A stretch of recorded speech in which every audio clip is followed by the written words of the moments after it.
Alright, so in solving linear inequalities in section 1.6, there is, again, no secret ingredient to solving these.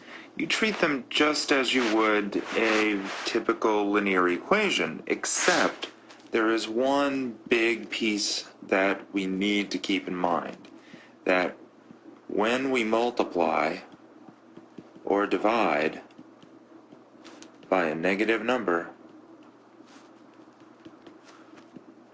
we flip the inequality. Okay? So, well, what do we mean by flip? What was this will then become that. Okay? So, when we're going through these, and this only happens when we multiply or divide by a negative number, so as long as we stay away from that, we don't have to worry so much. But in you'll see in a typical problem, one type of problem, we won't really be able to get away from it sometimes. So we can try as much as we possibly can. But so let's just say we're going to solve a very basic inequality here. So let's just do the basic variable and just say it's 3x minus 5 is less than or equal to 12. Why not? So again, all we have to do is read what this says and do the opposite. So that's easy. Well, that's a negative 5 on the left, so over on the right it'll be a positive 5. And then we can just bring everything down and combine. And then now let's use purple. We have a multiply or product 3 times x, or multiplying by 3. So the opposite on the other side would be divide by 3.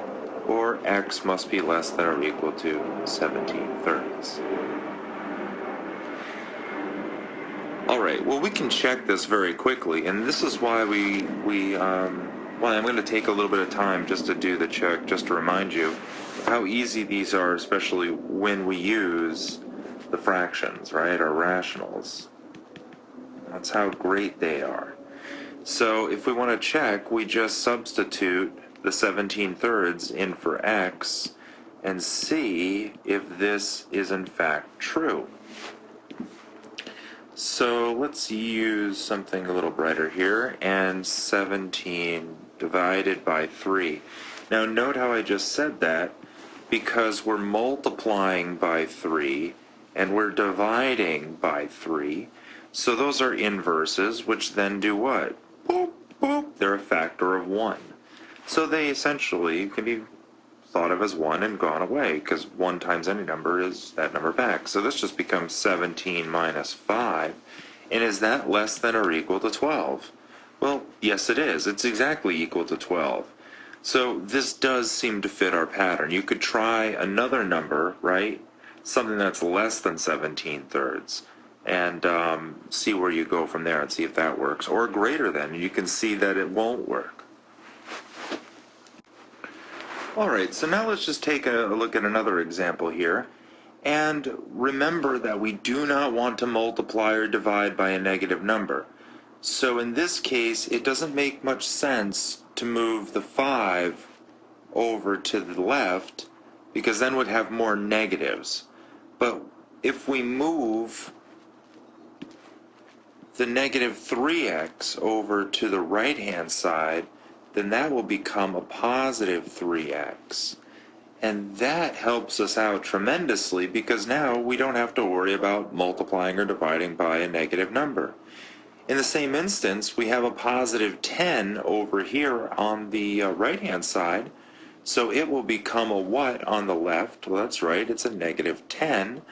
So if I pull this thing out just to remind you that we have 2 positives and 1, 2, 3, 4, 5, 6, 7, 8, 9, 10 negatives, we can effectively get rid of 2 of the opposites, and we're left with -8, just in case, is then greater than or equal to 8x.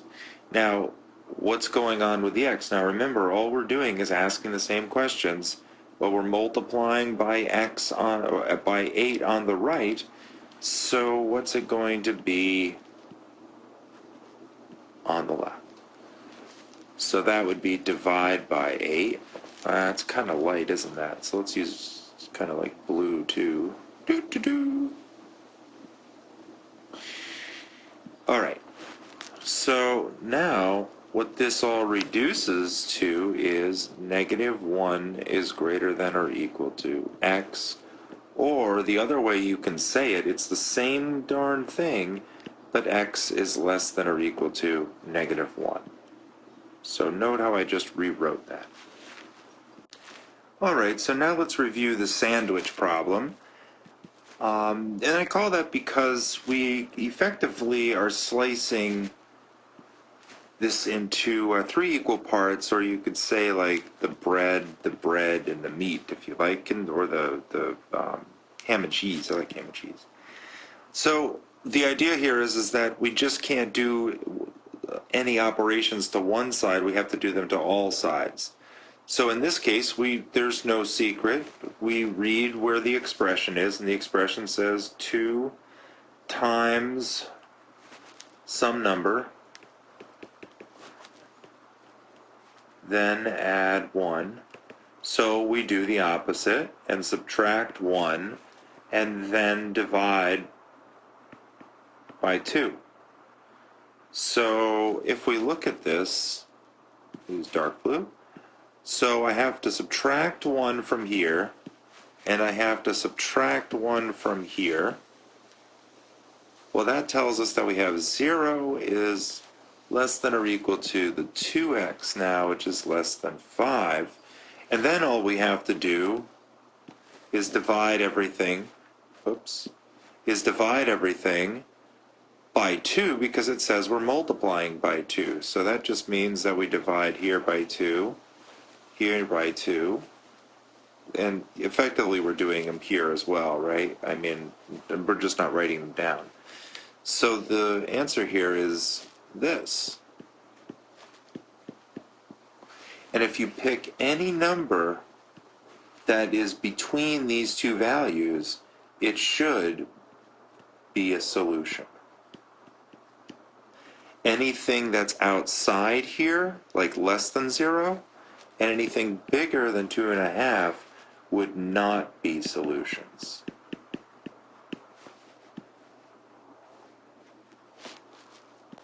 All right, let's look at another case here, and I kind of call it the boat problem, and I hope you see why in a second.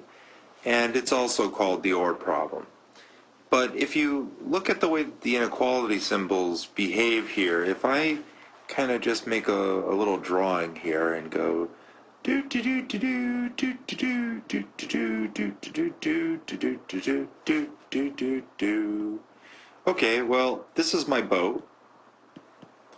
And what we can see here is that the inequalities on either side are going in the opposite directions. So, in a way, they kind of remind me of ORs. Well, let me actually put that here. ORs, in which case you can row your boat. So this is a nice little way to remember the OR type of problems. So the only thing you need to do with this is solve 2 different inequalities. That's it. So over here we have 3 times x plus 5, so we just subtract 5 and then divide by 3. So x has got to be less than or equal to, well, 11 minus 5 is 6, divided by 3 is 2. And on the other side here, we can isolate x by simply adding 7 and then dividing by 5. So 23 plus 7 is 30, divided by 5 is 6. So it looks like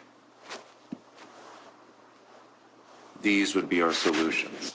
So any number that's less than 2 or bigger than 6 would actually be a solution. Any number that's between 2 and 6 would not be any solution. Now, if I just do this last one graphically and just kind of show you, then this would be 2, here's 6. We can color these in, make them solid because they're equal and they're going in opposite directions. And again, I'm hoping you see what I was trying to get at, that it's sort of like this little boat, and here you are, you know, sitting there and you're ready to row, you know, row, you know, your boat, whatever. Okay, so it's kind of silly, but I hope that it helped a little bit.